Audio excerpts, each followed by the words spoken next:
Allez, on est rendu à quelle heure? Il est quelle heure à votre montre ici à Canal 2 International? On est rendu à pratiquement 7 heures, donc une heure de moins en heure GMT. Et vous savez, à 7 heures, on va parcourir l'essentiel des journaux parus sur l'ensemble du triangle national pour s'enquérir des différentes unes. Et ça va se faire dans quelques secondes seulement avec Monsieur GPE, Ghislain Pierre et son nom, en direct de Yaoundé, qui devrait normalement apparaître sur la petite fenêtre, je crois, à la droite justement de votre téléviseur ce matin, pour nous dire un tout petit peu ce qui fait la une des différents journaux parus ce jour à Yaoundé. Bonjour GPE, Ghislain Pierre et Sono, et bienvenue dans Canal Matin.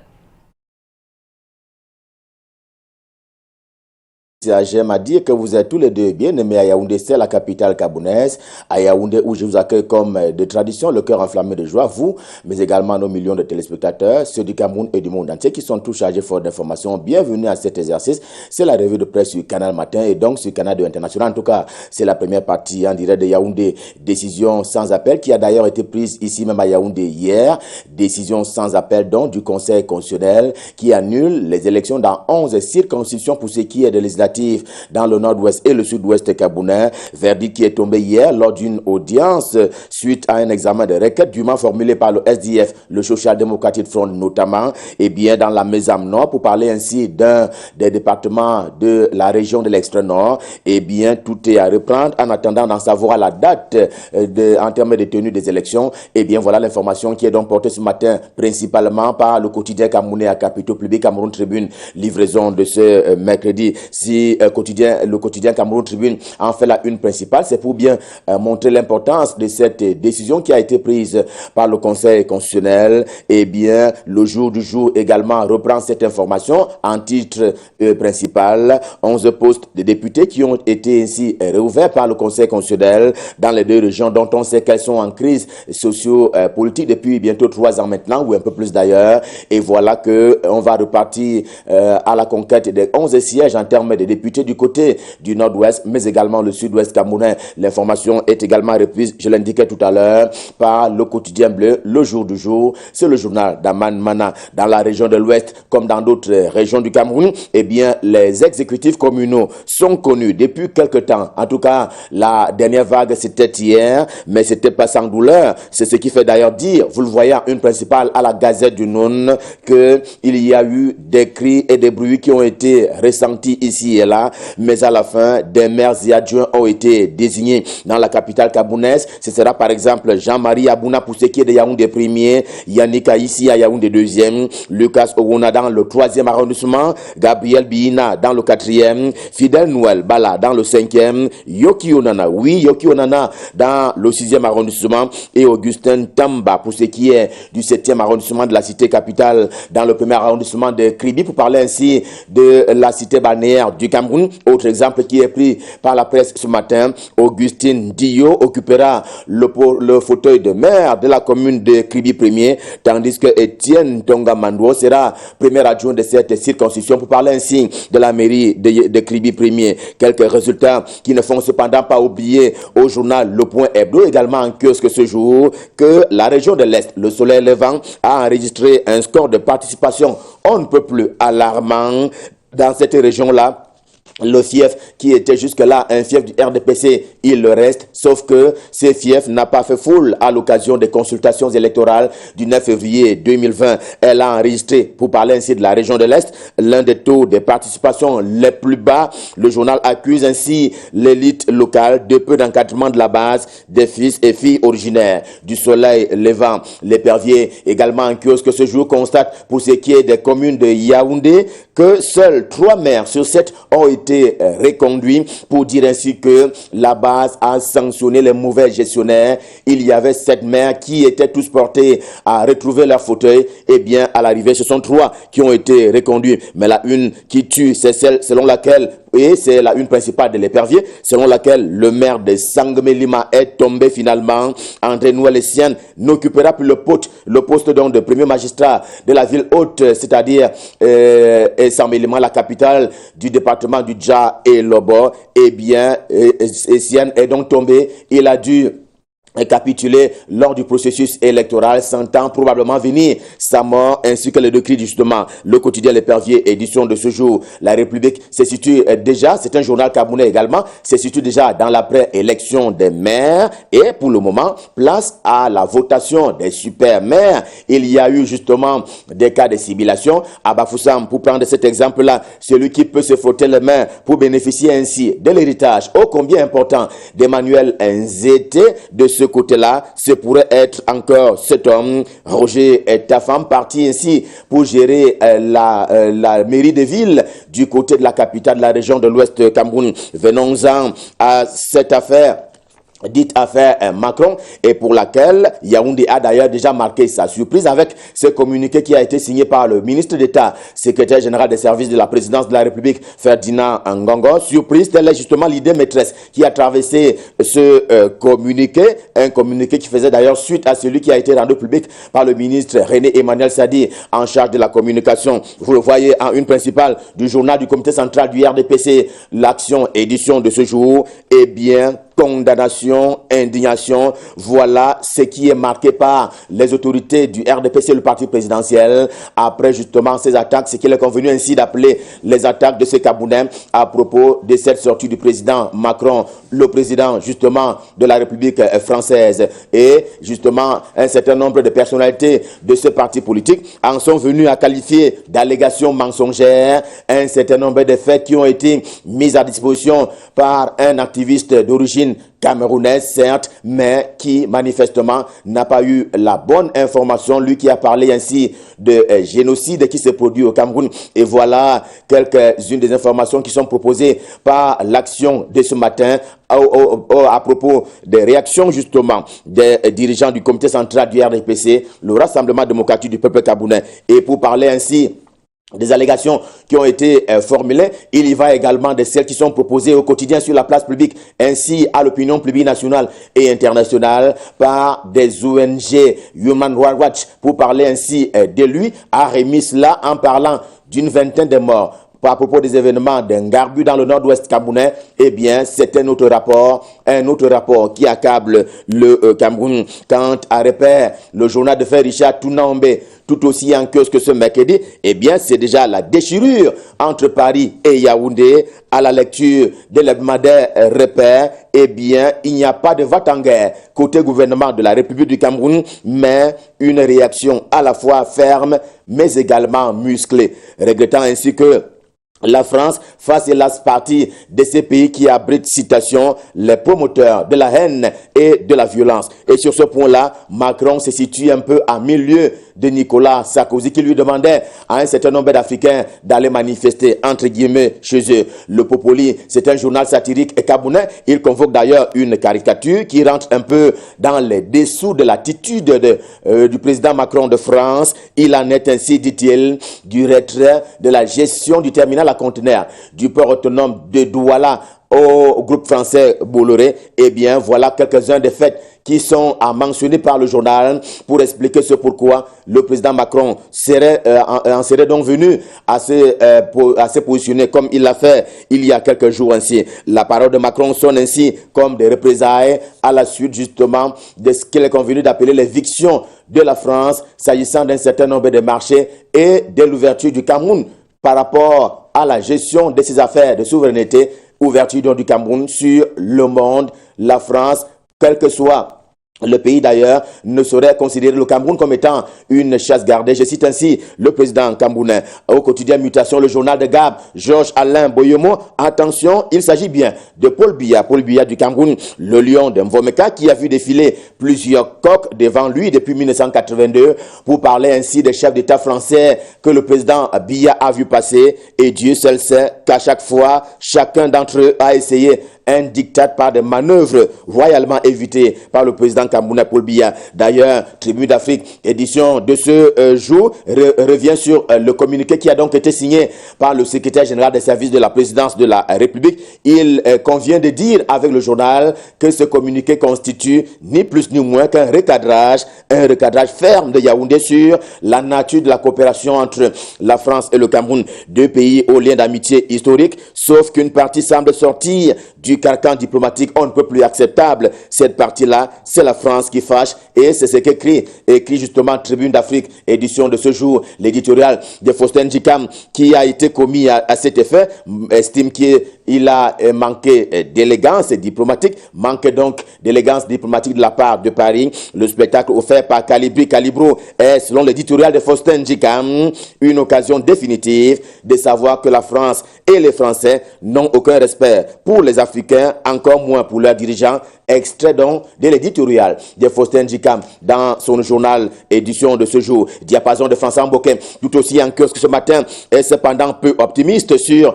les velléités de prédation de certaines puissances occidentales sur le Cameroun, qui veulent ainsi faire main basse sur le Cameroun et qui s'entourent ainsi de propagande pour commencer la guerre. Citation justement tirée de Diapason de François Mboké. Sur place au pays, bien entendu, le travail gouvernemental se poursuit, bien entendu, au sens de satisfaire aux besoins des Camerounais. Et bien, c'est le cas de le détective en kiosque ce jour qui parle ainsi de santé publique, allusion faite de cette conférence annuelle des services centraux et déconcentrés du ministère de la Santé qui vient de se tenir dans la capitale camerounaise. Occasion pour le journal justement d'ébaucher les avancées dans ce département ministériel sur les aspects services, cartes sanitaires, produits médicaux et autres infrastructures. La transformation va donc avec ces différents pans de la vie au niveau du ministère de la Santé publique. La dite transformation va donc avec un agenda qui est donc proposé par le journal Le Détective, autant que le soir d'Armand Mbianda, édition de ce jour. Et bien, selon lui, priorité sera accordée désormais un peu plus que par le passé à la qualité d'accueil dans nos centres hospitaliers. Accueil au sens large et complet du terme. Il y va ainsi de la veille sanitaire à l'heure où sévit le coronavirus qui est sur tous les fronts et sur tous les débats. En tout cas, le Cameroun s'est prémuni. Dixit donc le soir d'Armand Mbianda. L'information fraîche est également en kiosque ce jour. Eh bien, le journal qui revient pour sa part sur la récente visite qu'a effectuée le père géniteur du professeur de mathématiques qui avait été, on s'en souvient, assassiné et plus tard a été inhumé. Eh bien, il s'est agi d'une visite de courtoisie de la part de ce père géniteur auprès donc du ministre en charge des enseignements secondaires. C'était davantage du réconfort à obtenir auprès donc de l'autorité gouvernementale. Réalité, le journal de Pongwaré Kindi est également en kiosque ce jour. D'ailleurs, il estime qu'il faut faire la part belle au directeur général de l'ENAM, l'École nationale d'administration et de magistrature, en ceci que Soumou Angoula s'impose au fil du temps par l'amour du travail, quoi qu'on dise, et de toutes les manières, conclut le journal, ça va aller et le meilleur est probablement à venir. Eco Matin, ce matin, révèle en cette édition que le pays aurait dû se doter entre 2012 et aujourd'hui de 11 500 logements sociaux. Bien entendu, cela n'a pas été le cas, mais que ceci, pour parler ainsi des logements sociaux, ceux-ci sont donc portés disparus, faute de matérialisation sur le terrain, mais l'argent a été sorti à hauteur de 115 milliards de francs CFA. Précision à lire donc dans les colonnes du journal Eco Matin. Expression économique également en kiosque ce jour, quant à lui, parle de ce nouvel instrument qui va donc capitaliser les petites et moyennes entreprises au Cameroun, d'où donc l'intérêt pour le gouvernement de la République à travers le ministère en charge des Finances à envisager donc un autre type de financement, question d'encourager l'initiative privée. L'épervier, dans sa version on ne peut plus spéciale ce matin, eh bien, fait aussi dans la petite et moyenne économie le temps de s'arrêter chez Achille Basiliken Troa, c'est le ministre camerounais en charge des petites et moyennes entreprises, de l'économie sociale et de l'artisanat. Eh bien, il entend vulgariser davantage l'économie sociale, justement, et aussi renforcer la coopération, mais une coopération par la formation, notamment des acteurs de ce secteur, on ne peut plus important pour le développement économique du Cameroun. Des mots comme diagnostic et des mots pour la solution. C'est donc à lire. Éclairage ministériel à lire aussi dans les colonnes du quotidien Le Quotidien, eh bien, qui ouvre ainsi un boulevard sur la problématique de la promotion des langues officielles du Cameroun, c'est-à-dire le français et l'anglais. Le ministre des Arts et de la Culture, Pierre Ismaël Bidongpat, constate pour s'en féliciter que l'usage de ces langues-là a été boosté comme jamais en 2 ans seulement, mais le meilleur est possible. C'est une question de conquête, mais une conquête permanente pour en arriver à ce que chaque Camerounais puisse s'exprimer et bien entendu pratiquer le français et l'anglais. Revue de presse Made in Yaoundé, édition de ce mercredi, Stop fin, le cœur enflammé de joie. Nous vous avons servi. On prend rendez-vous pour demain quand il sera 7 heures. Pour le moment, je vous invite à nous rendre du côté de Douala, la capitale économique du Cameroun, pour y retrouver l'homme à l'adresse particulière, Michael Chiptio, bien en place, pour la suite et la fin de la revue de presse. Bonjour Michael, c'est à vous à Douala. Bonjour Ghislain Pierre, et la suite ici à Douala avec le quotidien, la nouvelle expression qui nous ramène ce matin en Garbou dans la région du nord-ouest du Cameroun et nous présente en intégralité ce dernier rapport de Human Rights Watch qui présente son rapport sur la situation, sur les événements de Garbou survenus le 14 février dernier. Dans cette sortie, comme ses responsables l'ont promis, l'organisation non gouvernementale internationale donne des détails de ces investigations en maintenant 21 morts, des données qu'il faudra donc confronter avec d'autres enquêtes indépendantes. Le journal La Nouvelle Expression nous publie l'intégralité de ce rapport dans son édition de ce mercredi.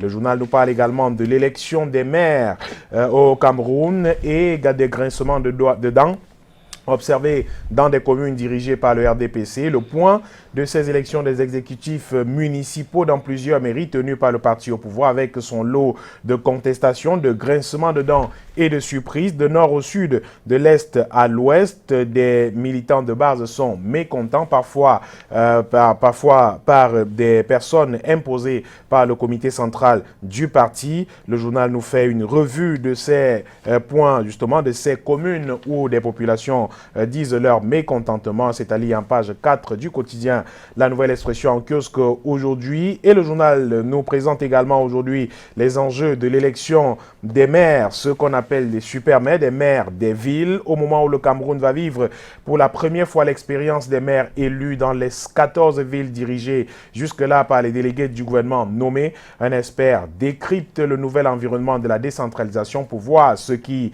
a changé ou si quelque chose peut réellement changer. Barthélémy Comtuente, ingénieur de génie civil, expert en question de décentralisation, point par point, le scrutin pour l'élection des maires, par exemple, la prise en compte de l'autochtonie dans l'élection de ces maires, des conditions d'implémentation de cette autochtonie. C'est en ligne en 2 pages dans La Nouvelle Expression aujourd'hui. Et pendant qu'on parle de ces enjeux, le tout premier maire de la ville de Bafoussam est d'ailleurs déjà connu. Il a donc été élu hier. Il s'appelle Roger Tafami, le nouveau maire de la ville de Bafoussam. L'actuel commandant des douanes au secteur littoral 2 a été élu lors de la session de plein droit tenue hier. Il remplace Emmanuel Nzete qui quitte après 10 années passées au poste de délégué du gouvernement. Il sera donc secondé, Roger Tafam, par 2 élus du Social Democratic Front. Et après l'élection des nouveaux hommes forts de la ville de Bafoussam, le préfet du département de la MIFI les a invités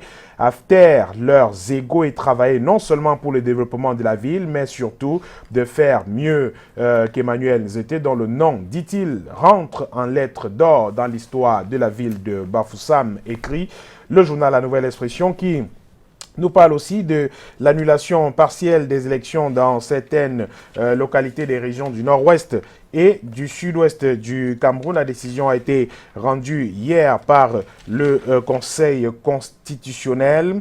Le Conseil qui a remis donc en jeu 11 sièges dans les régions du nord-ouest et du sud-ouest du Cameroun. C'est d'ailleurs l'information qui est à la petite une ou alors au pied de une du journal Le Messager, également en kiosque ce jour, qui nous parle de ce scrutin annulé dans le nord-ouest et du sud-ouest. Les juges du contentieux post-électoral l'ont donc annulé. Le vote dans 11 circonscriptions, écrit le quotidien Le Messager en kiosque aujourd'hui. Ils ont donc reconnu l'inactivité des élections dans certaines circonscriptions électorales des régions du nord-ouest et du sud-ouest du Cameroun. Les 11 recours du SDF ont été jugés recevables par l'organe dirigé par Clément Atangana et selon le code électoral, nous rappelle le quotidien Le Messager, le scrutin doit avoir lieu 20 jours au moins et 40 jours au plus après le verdict d'annulation du scrutin. Les élections partielles qui devront donc se tenir. Et le journal de nous rappeler qu'en zone anglophone, il faut relever que ces élections du 9 février 2020 se sont déroulées dans des conditions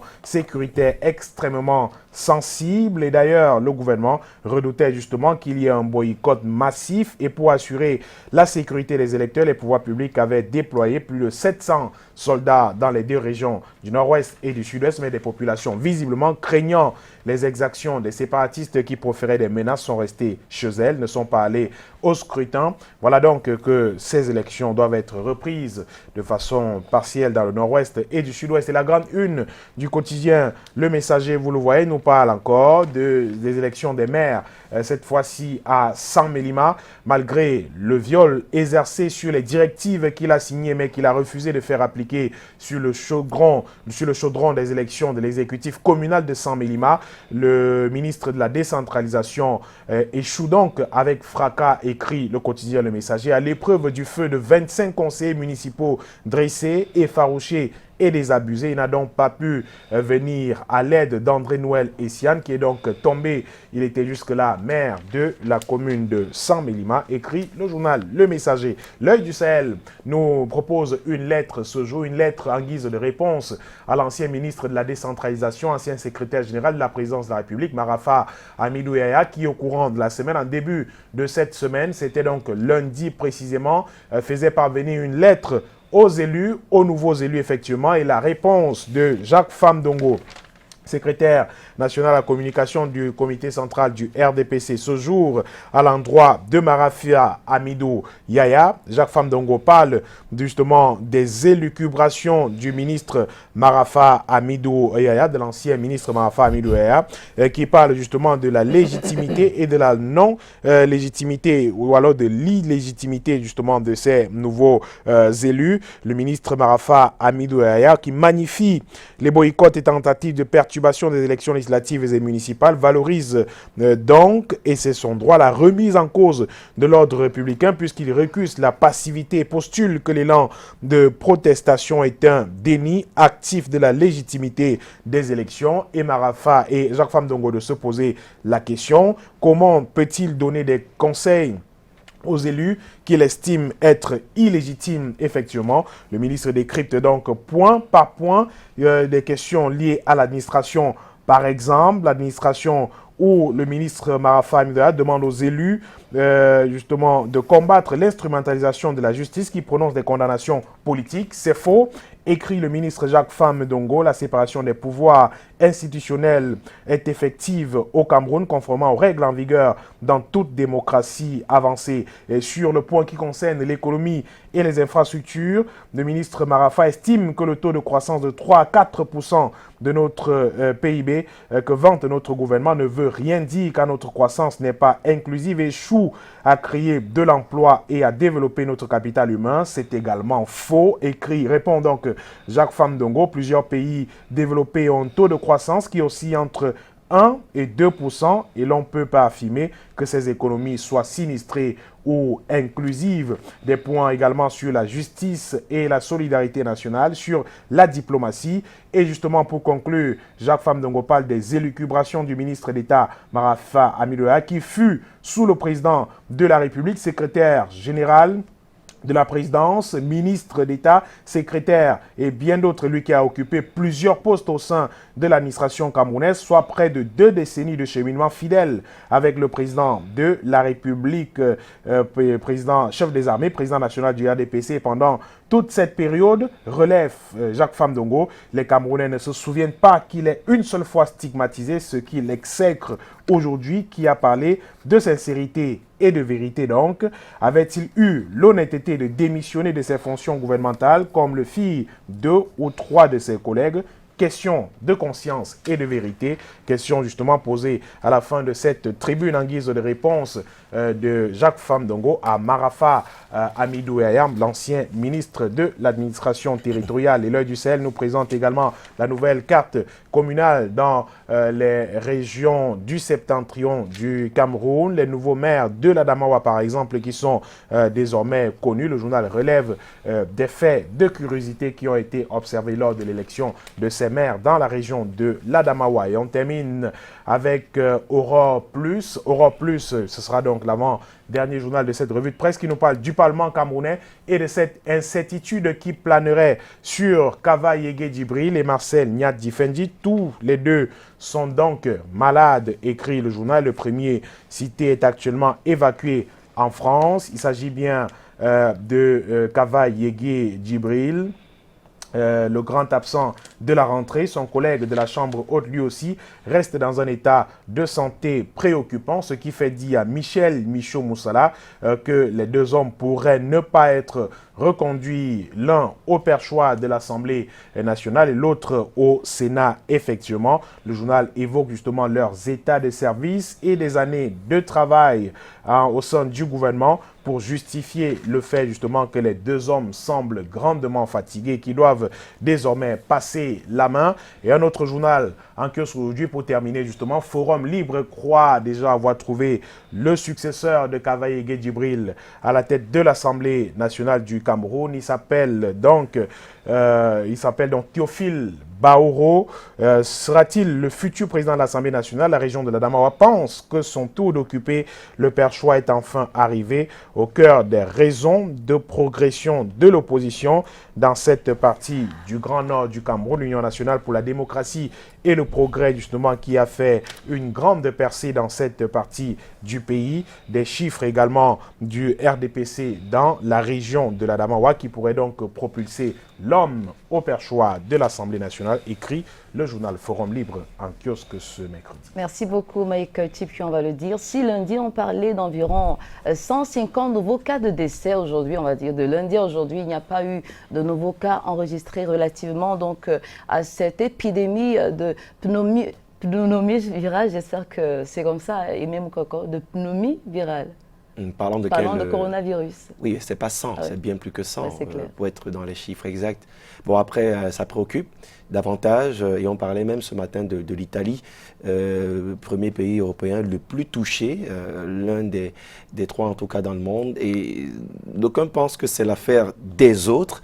Pourtant, malheureusement, dans toutes ces destinations, il y a des Camerounais, et nous on veut peut-être saluer la promptitude du ministère de la Santé publique qui prend des dispositions et s'invite au concert des Nations du Monde par l'OMS à, n'est-ce pas, être vaillante et même très avertie sur cette question. Imaginez que l'Italie, dont on parle, les conséquences, Michael Tipke, on en parlait encore, des championnats par exemple qui sont interrompus ou alors certains matchs qui sont à huis clos, des destinations qui sont annulées, des forums et autres. C'est une situation bien délicate. On va donner le chiffre exact tout à l'heure, mais peut-être une réaction, Michael, sur... Oui, peut-être pour rappeler, vous l'avez dit, mais on n'est jamais très loin.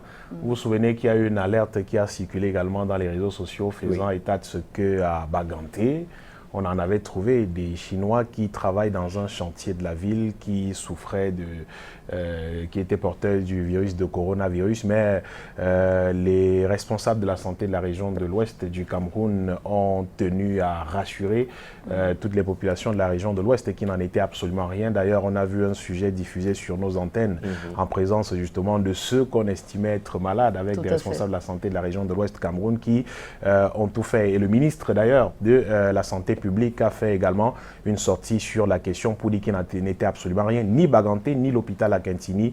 Le Cameroun n'a justement aucun cas de coronavirus à ce jour, malgré ces informations un peu folles qui sont distillées dans les réseaux sociaux et qui peuvent justement affoler certaines personnes. Mais jusqu'ici, on est calme. Le Cameroun n'a aucun cas de coronavirus. C'est l'assurance qui a été donnée. Et je voulais justement saisir la perche, puisque vous disiez tout à l'heure qu'on n'est jamais assez loin pour dire que non, pour le Cameroun, il n'en est rien. Peut-être qu'un étudiant camerounais en a souffert. Et il est guéri d'ailleurs, cet étudiant camerounais qui était contaminé à Wuhan, en Chine, effectivement. L'un des pôles aussi, le corona sévit à Wuhan. D'accord. En Donc tout cas, c'est un peu la précision que je voulais faire. Des détails de nature à rassurer davantage nos compatriotes pour dire que dans le même ordre d'idées, du côté de la Chine, les autorités sanitaires donc s'emploient à endiguer de manière radicale cette épidémie. Aujourd'hui, on va s'intéresser évidemment à toutes les personnes qui sont à l'honneur aujourd'hui, au-delà des poissons qui célèbrent leur an de plus aujourd'hui, les personnes qui se prénomment Alexandre, c'est le prénom du jour. Alexandre, ils sont nombreux, ils sont nombreux. Je voudrais simplement dire... Si je vous dis bien le bonjour. Bonne fête à tous les Alexandres. Bien le bonjour, Alex Lembe. Alexandre. Ouais. Alors, ils sont bien nombreux ce matin, des Alexandre pour le 26 février 2020. En tout cas, le 26 février, il y a Alexandra, il y a beaucoup d'Alex derrière. Mais ce matin, on va peut-être, en disant merci à Ghislain Pierre Essonneau pour l'ouverture de la revue de presse ce matin, on va vous demander, comme il il est de coutume, en 30 secondes, de choisir l'une de ces deux chansons, parce que nous avons tous les matins ma chanson du cœur, une chanson qui date d'une certaine période, mais qui est en compétition avec une autre et qui devrait susciter au moins un commentaire ou un souvenir. Monsieur Tombola, corde à sauter, vous connaissez la chanson. Elle a fait beaucoup de baises pour parler un peu comme Monsieur Tombola. Et puis Nyam Nyam Style de Psy, c'était le costaud méga giga buzz. Et sur la toile, je ne vous donne pas le nombre de vues qui a battu les records. Alors, ou Gangnam Style, ou alors corde à sauter. Et je veux le souvenir d'une de ces chansons. Vous avez aussi... Ces deux chansons, la particularité d'être un peu... très décalé. Électrique, ouais. C'est un peu du Yang en version européenne. Il faut le dire. C'est pas la musique, c'est carrément de l'animation. C'est du sport. Voilà, c'est carrément du sport. Je fais le choix de Si. Gangnam Style, je ne sais pas si le titre... c'est très rigolo. Gangnam Style, je vais faire le choix de Si, justement. Pourquoi? Pour sa chorégraphie, hein, tout simplement. Je me souviens que j'ai eu à exécuter. On a eu à exécuter ça dans des kermesses et autres, justement, danser sur ce titre. La chorégraphie qui est assez particulière. Le pas de danse, voilà. C'est le souvenir que cela me... Vous avez prononcé le mot particulier ou particulier. On vous souhaite donc une journée toute particulière aujourd'hui. En renouvelant nos souhaits d'argent. On dit que l'argent ne fait pas le bonheur, mais avoir un peu d'argent, on peut s'acheter ce qu'on veut, non, je pense. C'est important. Il vaut mieux en avoir toujours un peu dans les poches. Hein. En tout cas, demain sera un autre jour. Vous serez donc là à partir de 7h30, on rappelle, depuis Yaoundé pour la première partie avec Monsieur GPE, Ghislain Pierre-Essonneau. Et bel enchaînement avec vous, Michael Tipkio. Portez-vous comme un ange. À demain. Allez, on rappelle encore à tous les Alexandres qu'on vous porte à cœur et on est très, très heureux de vous souhaiter bonne célébration aujourd'hui. On a notre Alexandre Kouaka à Champigny depuis Paris, en région parisienne. Alexandre Kouaka, il y a pas mal d'Alexandre. Alexandre Ndedi. Et quand je parlais de Paris, je voudrais souhaiter la bienvenue à une de nos compatriotes qui excelle dans l'art du make-up artiste, esthéticienne à la base de formation professionnelle et puis maquilleuse à Paris. On la connaît dans tout l'événement showbiz. Quand je dis So Belle, So Belle Me, beaucoup de personnes se retrouvent sur la toile parce que c'est sa signature. Le concept So Belle Me, d'ailleurs, qui arrive au Cameroun après la Côte d'Ivoire, après Abidjan. Je pense qu'on aura le temps d'en reparler en page culture parce que vendredi et samedi, ce sera de nouvelles astuces pour les femmes qui aiment bien le make-up, mais de qualité, avec l'adresse sur le teint, les yeux, les lèvres et tout. Donc, il faut bien choisir son fond de teint en fonction de sa carnation. Il y en a qui ont tout le nécessaire, mais qui ne savent pas bien agencer le make-up et puis ça sort comme ça sort. Puisqu'on parle aujourd'hui de l'insertion socio-professionnelle de la femme, il faudrait bien que la femme puisse se démarquer dans tous les secteurs d'activité. On va dire que ça fait partie de l'informel. Aujourd'hui, beaucoup de femmes se comptent dans ce nouveau métier, on va le dire, le make-up artiste ou bien encore le métier de maquillage, parce que par le passé, c'était pas véritablement cela, je veux dire peut-être sous d'autres cieux, mais ici, c'était pas considéré comme un métier. Alors, Gisèle Essombe, de son nom propre, vous la connaissez, Gisèle Essombe, d'ailleurs, qui fait un clin d'œil à Joyce, une vieille amie, Gisèle Essombe. On sera ensemble pour le So Belle Me et le make-up brunch assez original, vendredi et samedi. Avec Joe Matrix, on en reparle. Et Monsieur Tipkio, nous, on se fait un bon vin avec le Rélo. On va chez Armel Chimel à Bali. Tu connais l'endroit. Voilà. Armel Chimel réserve la bouteille que tu connais là pour Patricia. Le temps justement de faire un clin d'œil particulier à tous ces annonceurs qui se plaîent à nous accompagner évidemment tous les jours, de lundi à vendredi à partir de 6h30 dans votre réveil matinal adoré Canal Matin. À tout de suite.